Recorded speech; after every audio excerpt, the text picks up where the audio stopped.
Hi, നമ്മളിന്ന് ഒരു Christmas ക്രാഫ്റ്റാണ് ചെയ്യുന്നത്. അതിന് നമ്മുടെ ഈ അണ്ണാമ്പച്ച എന്നൊക്കെ പറയുന്ന നമ്മുടെ മരത്തേലൊക്കെ പറ്റിയിരിക്കുന്ന സാധനമില്ലേ, മതിലേലൊക്കെ, അതിൻ്റെ കുറച്ച് കുഞ്ഞിലകൾ ഞാൻ എടുത്തിട്ടുണ്ട്. പിന്നെ ഒരു പീസ് പേപ്പറും എടുത്തിട്ട് അതൊന്ന് ഒട്ടിച്ചു കൊടുക്കുകയാണ്. ഇതൊന്ന് പെയിൻറ്റ് ചെയ്ത് നമ്മൾ കൊടുക്കുന്നുണ്ട്. നമ്മൾ എന്താ കളറാണ്, നമ്മുടെ മെറ്റാലിക് ഗ്രീനാണ് നമ്മൾ അടിച്ചു കൊടുക്കുന്നത്. പിന്നെ നമ്മൾ എടുത്തേക്കുന്നത് നമ്മുടെ സ്വന്തം റബ്ബർ കുരുവാണ്. റബ്ബർ കുരു ഒന്ന് നമുക്ക് പെയിൻറ്റ് ചെയ്തെടുത്തിട്ടുണ്ട്. ഇനി നമുക്ക് ബോട്ടിലൊന്ന് നമ്മൾ ത്രെഡ് ചുറ്റി കൊടുക്കുകയാണ്. നമ്മൾ ഫുള്ളും ചുറ്റണ്ട, ഏകദേശം ഒരു ഭാഗം ചുറ്റിയാൽ മതി.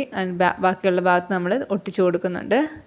നമ്മുടെ റബ്ബർ കുരു ഒന്ന് ഒട്ടിക്കുകയാണ്. നമ്മുടെ ഒരു ചെറിയുടെയൊക്കെ ഒരു ലുക്ക് ഏകദേശം കിട്ടുന്നുണ്ട്. പിന്നെ നമ്മൾ എടുത്തേക്കുന്നത് നമ്മൾ കഴിഞ്ഞ ദിവസം ചെയ്ത തന്നെ മാഞ്ചിയത്തിൻ്റെ കുരുവാണ്. അതിൻ്റെ നമ്മളൊന്ന് വിടർത്തി ഇതുപോലെ ഗോൾഡൻ കളർ കൊടുത്തിട്ടൊന്ന് എടുക്കുന്നുണ്ട്. അപ്പം നമ്മുടെ ഒരു കുട്ടി ക്രിസ്മസ് ബോട്ടിലായിട്ട് നമ്മുടെ റെഡി ആയിട്ടുണ്ട്.